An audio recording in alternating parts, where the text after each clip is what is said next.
معبود حقیقی ہے وہ وحدہ لا شریک ہے، کوئی اس کا شریک نہیں ہے۔ سجدہ صرف اور صرف میرے اللہ کی ذات کے لیے جائز ہے۔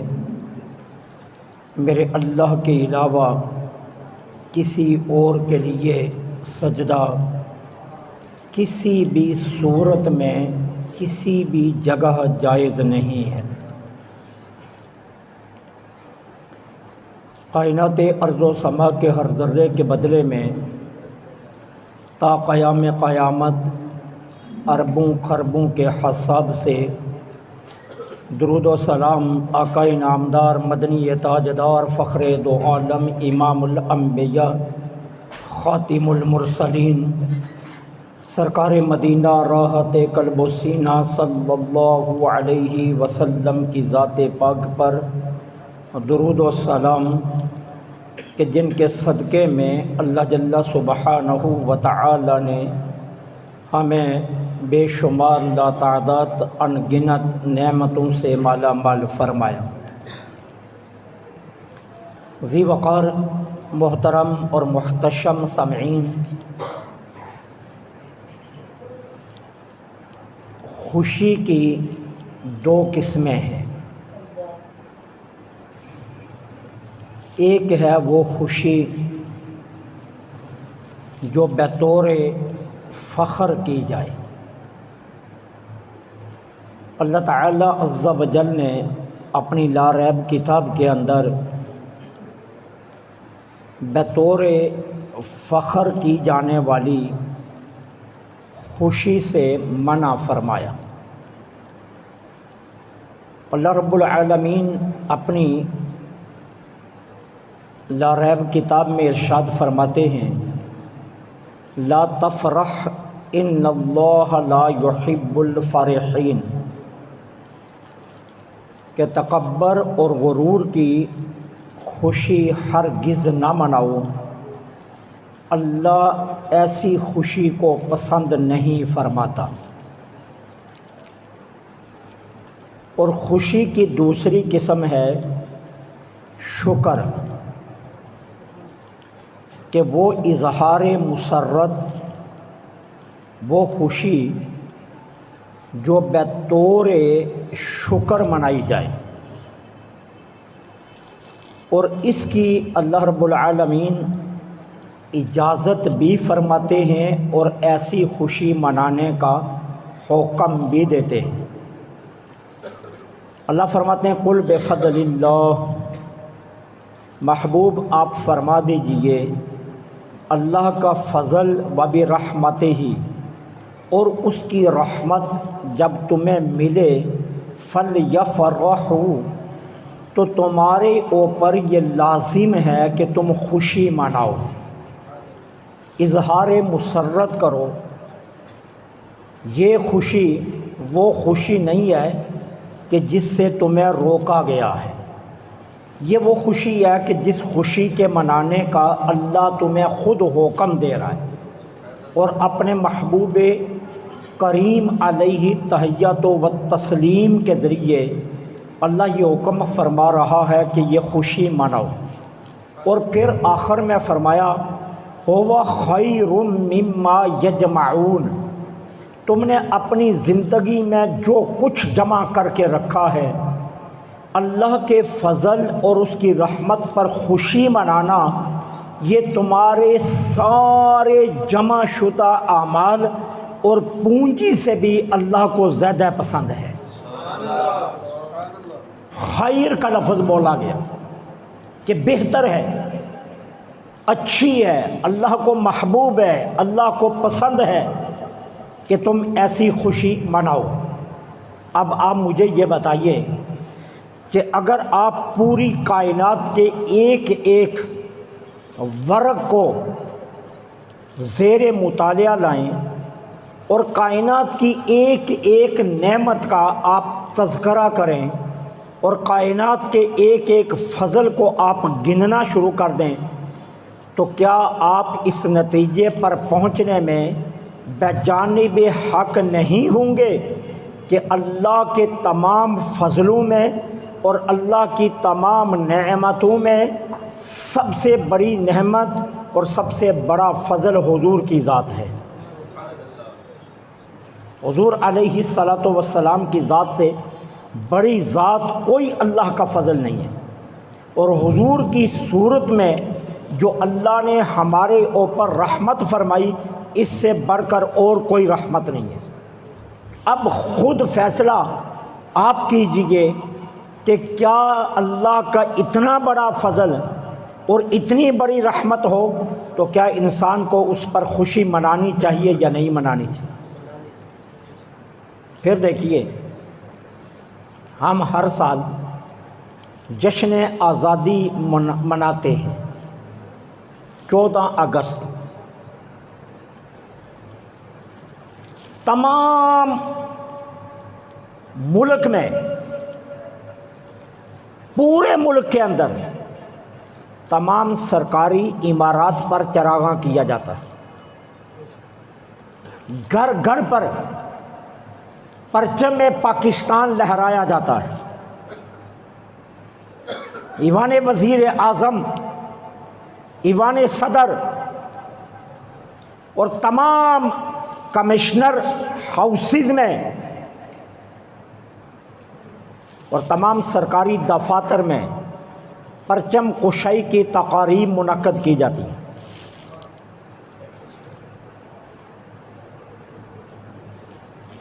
اور آپ جانتے ہیں یہ سارا پیسہ کہاں سے خرچ ہوتا ہے؟ ہمارے ٹیکسز کا۔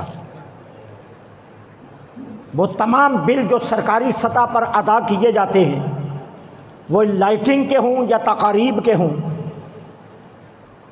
وہ مہمانوں کی تواضع کے ہوں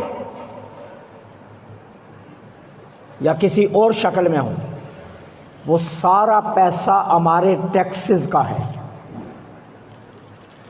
کیا 72 سالوں میں آج تک کسی کو اس پر اعتراض ہوا؟ کہ ہم ایک غریب قوم ہیں، ہمارے پاس سڑکیں پوری نہیں ہیں، ہمارے پاس آج تک ہماری نسلوں کو صحیح پانی نہیں مل رہا۔ 72 برسوں کے بعد، اتنی آزادی کے برس گزر جانے کے باوجود آج ہمارے پاس سہولیات نہیں ہیں۔ ہم مہنگائی کی چکی میں بری طرح پس رہے ہیں۔ کسی نے اعتراض کیا کہ ہمیں جشن آزادی نہیں منانا چاہیے؟ کسی نے آج تک کہا ہو ہمارے ٹیکسز کے پیسوں سے بل ادا نہ کیے جائیں؟ کسی کو کوئی اعتراض نہیں۔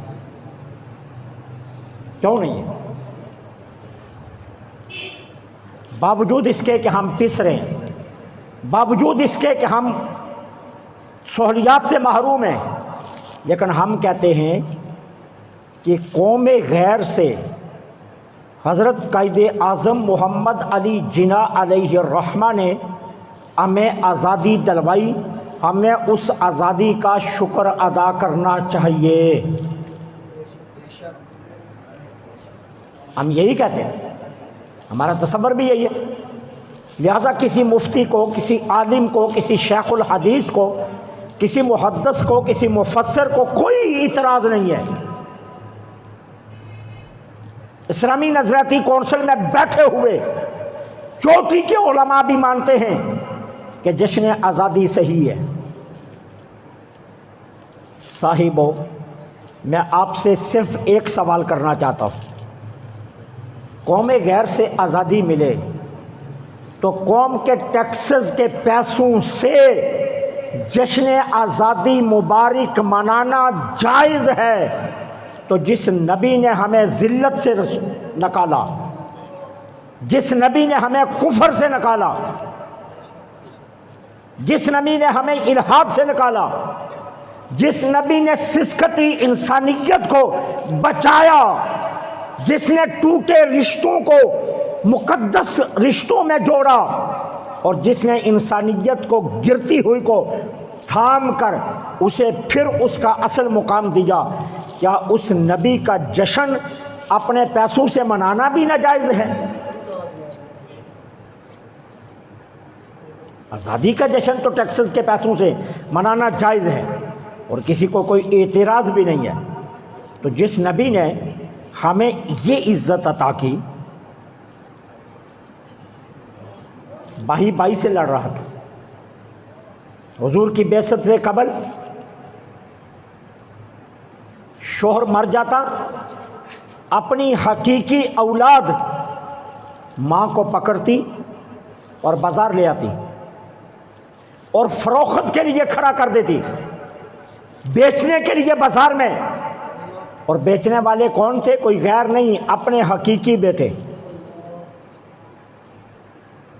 تاریخ مکہ اٹھا کر دیکھ لو، اگر بہت صحیح نہیں لگتا تو ماں کے جسم کے سارے کپڑے اتار کر اسے ننگا بازار میں دکھایا جاتا،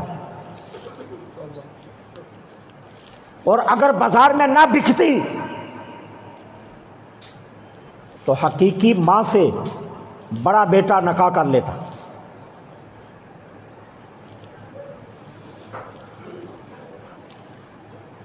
بچیاں زندہ درگور کی جاتی، قاتل دندناتے پھرتے۔ عزت لوٹنا باعث فخر سمجھا جاتا، قتل کرنا یہ شرافت کی علامت سمجھا جاتا۔ یہ انسانیت کی تاریخ تھی میرے آقا کی آمد سے پہلے۔ مکہ کا وہ قبرستان آج بھی موجود ہے جہاں اہل مکہ اپنی بچیوں کو زندہ درگور کرتے تھے، وہ آج بھی موجود ہے۔ عکاظ کے میلے میں فخر و مباحات کے اشعار پڑھے جاتے، اور جو سب سے گندے اشعار پڑھتا اس کے اشعار کو ایک تختی پر لکھ کر بیت اللہ کی دیوار سے آویزاں کیا جاتا۔ وہ خانہ کعبہ جو ہماری تقدیس کی علامت ہے، ہماری طہارت کی علامت ہے، اس بیت اللہ کے اندر 360 بتوں کو، اللہ کے شریکوں کو پوجا جا رہا تھا۔ یہ حضور کی بعثت سے قبل کی کہانی۔ اب یہ بتائیے کہ ماں کے قدموں کے نیچے جنت کس نے رکھی؟ میرے رسول نے۔ بھائی کے دھڑکتے دل میں بھائی کی محبت کس نے ڈالی؟ میرے رسول نے۔ بیٹی کو باپ کے لیے باعث دخول جنت کس نے بنایا؟ میرے رسول نے۔ بہن کے سر کے دوپٹے کا محافظ بھائی کو کس نے بنایا؟ میرے رسول نے۔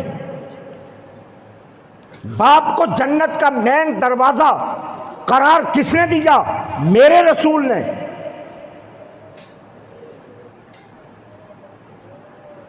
سسکتی انسانیت کو قابل فخر کس نے بنایا؟ میرے رسول نے۔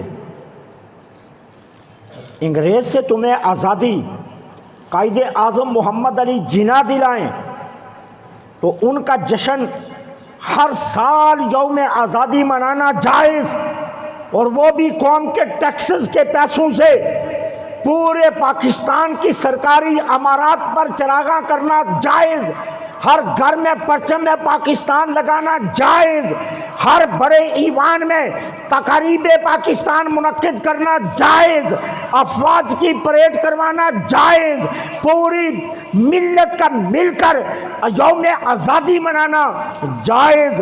تو جس رسول نے تمہاری سسکتی انسانیت کو بچایا اس کا جشن کیوں نہ جائز؟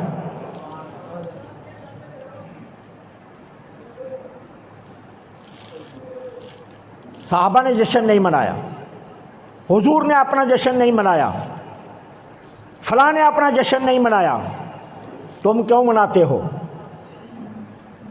کیا تم صحابہ کی ساری باتوں پر عمل کرتے ہو؟ جب تم اپنے گھر میں مایوں اور مہندی کر رہے ہوتے ہو، اس وقت تمہیں صحابہ کیوں نہیں نظر آتے؟ اس وقت صحابہ کہاں ہوتے ہیں؟ جب تم اپنی مسجدوں میں کروڑوں روپیہ خرچ کر کے تزئین و آرائش کر رہے ہوتے ہو، اس وقت صحابہ کہاں ہوتے ہیں؟ جب تم اپنے بچوں کی شادیوں پر لاکھوں روپیہ خرچ کر رہے ہوتے ہو، اس وقت صحابہ کہاں ہوتے ہیں؟ صرف نبی کے میلاد پر تمہیں صحابہ یاد آتے ہیں؟ اب تمہیں صحابہ کی یاد آ گئی؟ بات اصل میں صرف یہ ہے کہ جس کے دل میں ایک ذرے کے برابر بھی میرے نبی کی ذات سے محبت ہے، وہ کبھی بھی حضور کے جشن پر اعتراض نہیں کرتا، وہ اعتراض کر ہی نہیں سکتا۔ جس کے اندر ایک ذرے کے برابر بھی ایمان ہے، وہ حضور کے جشن پر کبھی اعتراض نہیں کر سکتا۔ اسے معلوم ہونا چاہیے کہ اس سے بڑی نعمت کوئی نہیں ہے، اس سے بڑا فضل کوئی نہیں ہے، اس سے بڑی رحمت کوئی نہیں ہے، تو وہ اعتراض کیسے کر سکتا ہے صاحب ایمان؟ اعتراض صرف وہ کرتا ہے جس کا دل ایمان سے خالی ہوتا ہے، اسے اعتراض ہوتا ہے، اور کسی کو اعتراض نہیں ہوتا۔ ایک ہے شمائل رسول اور ایک ہے خصائل رسول۔ یہ بات بڑی قابل توجہ ہے اور اس کو سمجھنے کی ضرورت ہے۔ شمائل رسول کیا ہے؟ میرے آقا کا وجود مسعود، حضور کا حسن، حضور کا جمال، حضور کے وجود مسعود کے اعضائے بدن کا تناسب، یہ ہے شمائل۔ اور خصائل کیا ہیں؟ حضور کی سیرت پاک۔ میلاد کب مکمل ہوتا ہے؟ جب شمائل اور خصائل دونوں کو جوڑا جائے۔ تنہا شمائل سے بھی میلاد نہیں ہوتا اور تنہا خصائل سے بھی میلاد نہیں ہوتا، میلاد دونوں کی شکل میں ہوگا کہ خصائل اور شمائل دونوں کو جوڑا جائے تو میلاد النبی بنتا ہے۔ ہم حضور کا حسن بھی بیان کرتے ہیں، ہم حضور کی سیرت بھی بیان کرتے ہیں، ہم دونوں چیزیں بیان کرتے ہیں۔ ہم ایک چیز بیان نہیں کرتے، ہم تنہا سیرت کے جلسے نہیں کرتے، ہم میلاد النبی کا جلسہ کر کے دونوں بیان کرتے ہیں، حضور کے شمائل بھی اور حضور کے خصائل بھی۔ اور بات تب بنتی ہے جب دونوں کو ذکر کیا جائے۔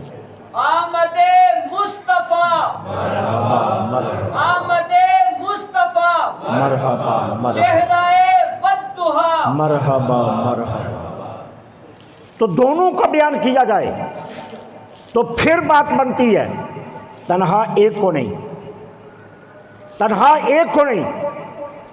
پھر صاحبوں، میرا تیسرا سوال یہ ہے، کیا کوئی مائی کا لال یہ بتا سکتا ہے صحابہ نے ہمارے لیے خوشی کے کوئی پیمانے مقرر کیے ہوں؟ کوئی ہمیں بتائے تو صحیح نا کہ جی یہ حد ہے، آپ نے اس حد میں رہ کر خوشی منانی ہے، اس حد سے باہر نہیں جانا، کیونکہ سیدنا صدیق اکبر رضی اللہ تعالی عنہ فرما گئے کہ بھائی یہ حد ہے، اس حد سے تم نے باہر نہیں جانا۔ کوئی حد بتاؤ، ہم وعدہ کرتے ہیں ہم حد کے اندر رہیں گے، اور اگر تمہیں حد نہیں ملتی تو آؤ ہم ابو بکر صدیق کی حد تمہیں بتاتے ہیں۔ ابو بکر صدیق کی خوشی کی حد یہ ہے کہ اگر رسول خوش ہوتا ہے تو اپنا گھر بر سارا لٹا کر بھی رسول کو خوش کر لو۔ غزوہ تبوک کے موقع پر لٹایا یا نہیں لٹایا؟ سب کچھ قربان کر دیا، سب کچھ قربان کر دیا۔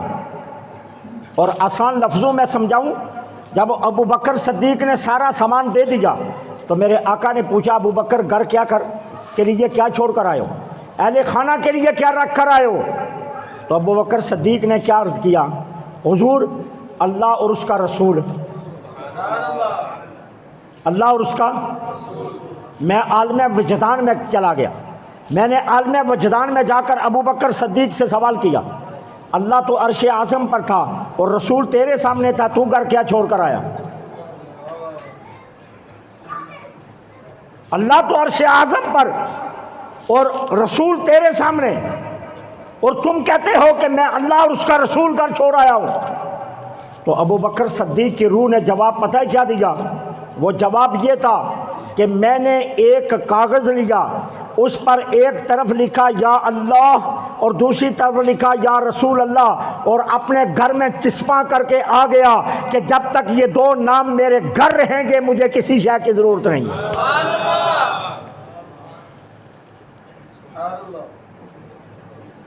یہ ہے خوشی۔ خوشی میں یہ نہیں دیکھا جاتا حد، دیکھا جاتا ہے کہ اللہ کے رسول خوش کس سے ہوتے ہیں۔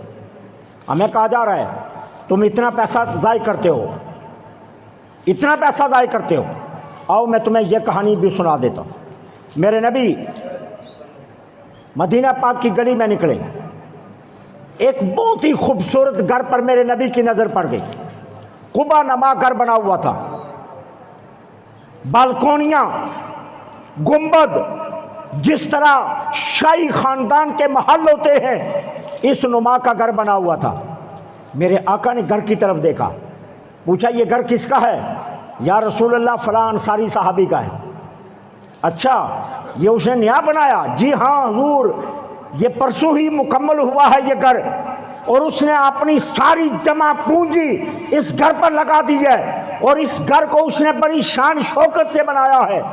میرے آقا نے گھر کی طرف دیکھا، حضور نے ناپسند فرمایا، حضور نے اس گھر کو ناپسند فرمایا کہ یہ اتنا خوبصورت گھر، اس کا دل تو اپنے گھر میں لگ جائے گا، تو یہ تو اللہ رسول کو بھول جائے گا، یہ آخرت کو بھول جائے گا، یہ اتنا خوبصورت گھر اس نے کیوں بنایا؟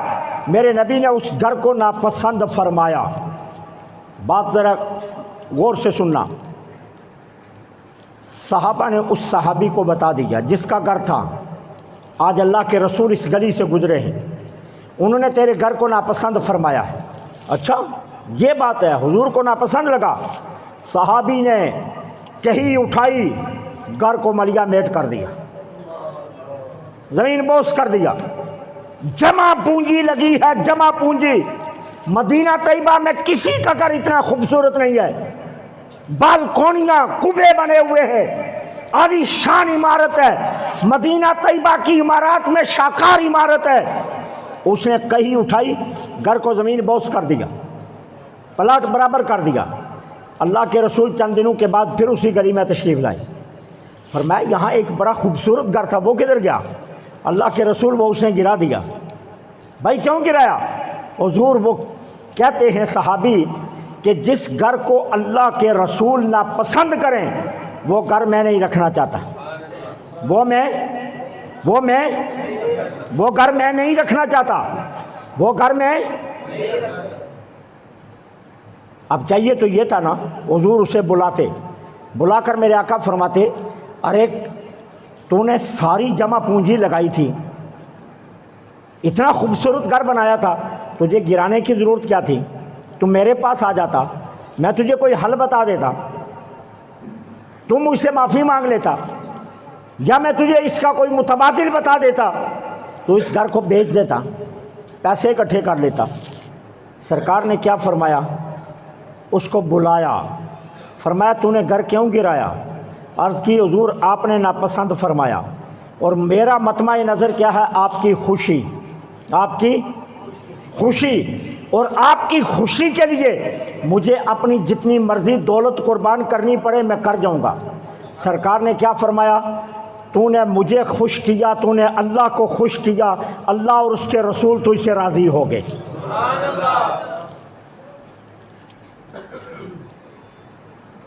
اللہ اور اس کے رسول تو اس سے کیا ہو گئے؟ راضی ہو گئے۔ اب اتنا بڑا گھر گرا دیا، اتنا خوبصورت جمع پونجی لگی تھی، گرا دیا۔ یار ہم جمع پونجی ساری تو نہیں لگاتے، ہم تو تھوڑے سے پیسے لگا کر لائٹنگ کرتے ہیں، تھوڑے سے پیسے لگا کر جلوس نکالتے ہیں، اور تم اس طرح مرنے پر آ جاتے ہو جیسے ہم نے تمہاری دولت چھین کر یہ سب کچھ کیا۔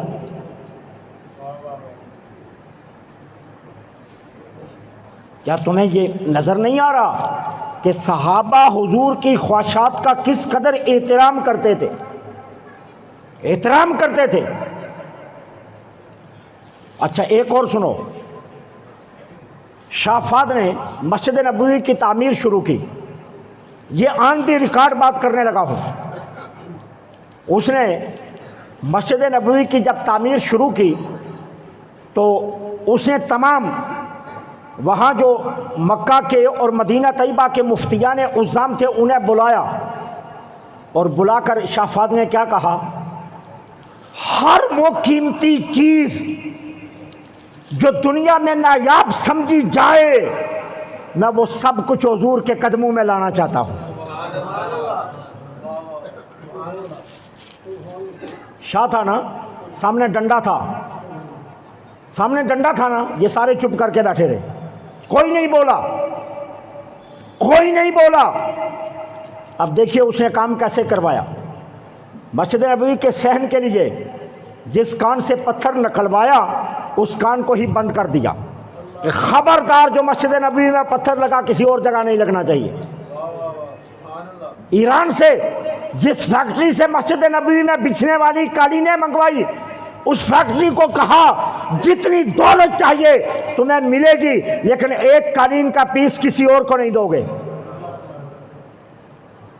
تمہاری فیکٹری صرف مسجد نبوی کے لیے قالینیں بنائے گی، کسی اور کے لیے نہیں بنائے گی۔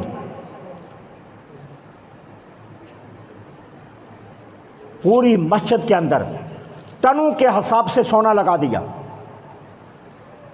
منوں کے حساب سے نہیں، ٹنوں کے حساب سے مسجد نبوی کے اندر سونا لگا ہوا ہے،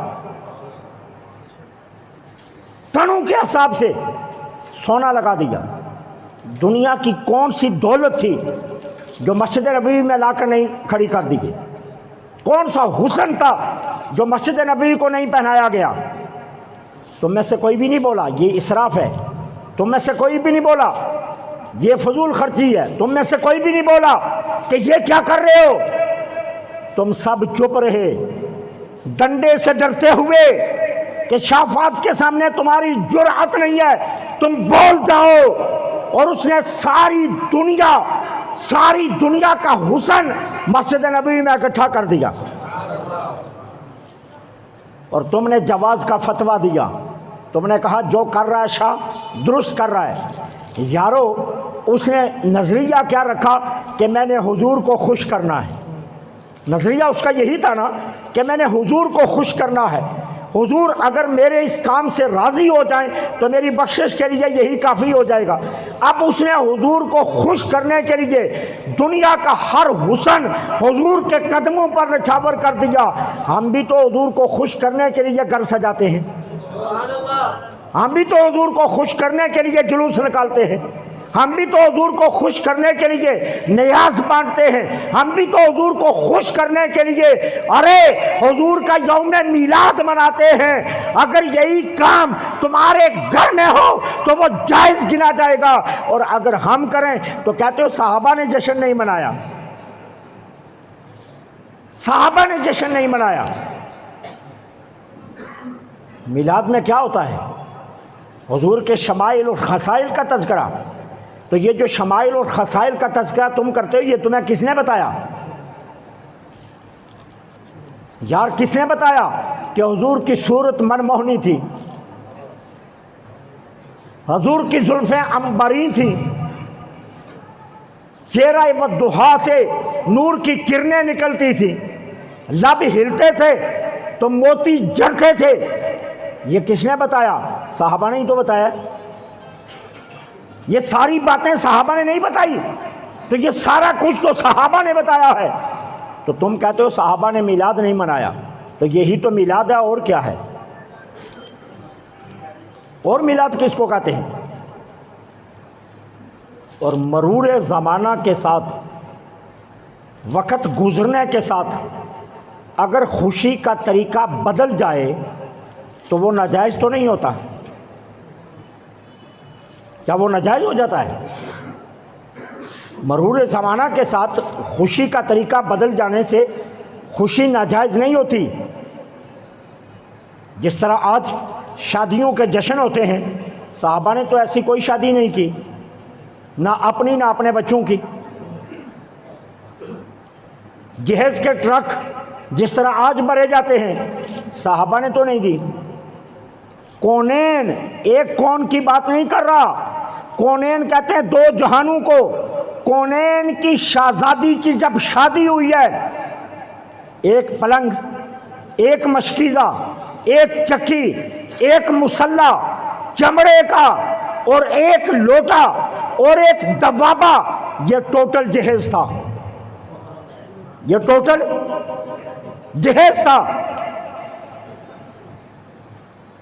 جب تو ڈبل بیڈ دیتا ہے، صوفہ دیتا ہے، ڈریسنگ دیتا ہے، سوٹنگ الماری دیتا ہے، جب 8 بسترے سردیوں اور گرمیوں کے تو دیتا ہے، اس وقت تجھے ابو بکر صدیق نظر نہیں آتے؟ اس وقت تجھے علی المرتضیٰ نظر نہیں آتے؟ اس وقت تجھے یہ نظر نہیں آتا کہ صحابہ نے یہ شادیاں اس طرح نہیں کی؟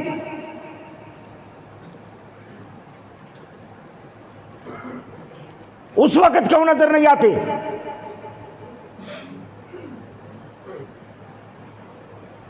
علی المرتضیٰ کا جو ولیمہ ہوا، کیا تھا اس میں؟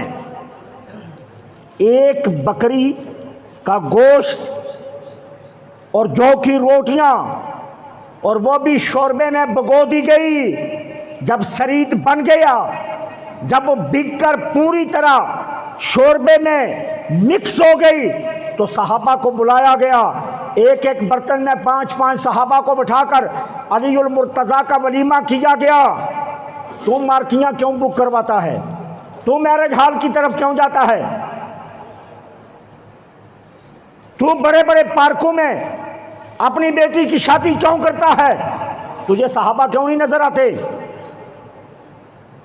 اس وقت اندھا ہو جاتا ہے، یا تیری بینائی کا نمبر اور کمزور ہو جاتا ہے کہ اس وقت تجھے صحابہ کیوں نہیں نظر آتے؟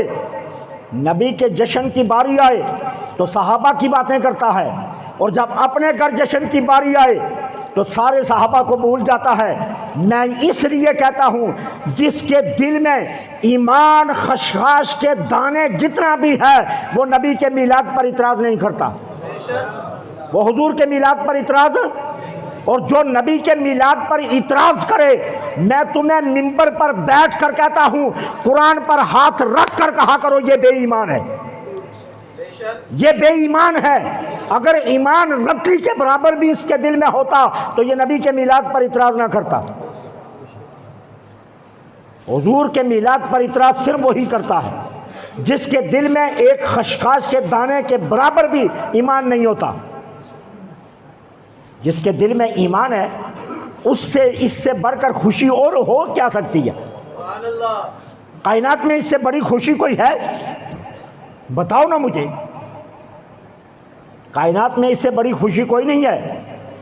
جس نے ہمیں بخشوانا ہے، جس کے صدقے ہم نے بخشے جانا ہے، جس نے قیامت کے دن ہمارا شفیع بننا ہے، جس نے قبر میں ہمارے پاس بچانے آنا ہے، جس کی آمد سے ہماری قبر روشن ہونی ہے۔ ارے جو رسول پورے صراط پر کھڑا ہو کر امت کو کمر سے پکڑ کر جنت کی طرف بھیجے گا، جو حوض کوثر پر کھڑا ہو کر حوض کوثر اپنی امت پیاسی کو پلائے گا، جو اللہ کی بارگاہ میں میزان عدل پر آ کر اپنی امت کے گناہ کم کروا کے نیکیاں بڑھائے گا۔ ارے اس سے بڑی خوشی اور کیا ہو سکتی ہے؟ جشن عید میلاد النبی، جشن عید میلاد النبی، جشن عید میلاد النبی۔ سیدنا ابو ہریرہ رضی اللہ تعالیٰ عنہ نے عرض کیا، حضور مدینہ طیبہ میں آپ ایک لمحے کے لیے مسجد سے باہر جاتے ہیں، ہمارے دلوں کی دھڑکن بے ترتیب ہو جاتی ہے، ہم ڈھونڈتے پھرتے ہمارے آقا کہاں گئے۔ حضور آپ کو دیکھتے ہیں، سکون کی دولت ملتی ہے، سکون کی نہیں۔ قرآن سے پوچھو، قرآن سے، پتہ نہیں کون سا قرآن سناتے ہیں۔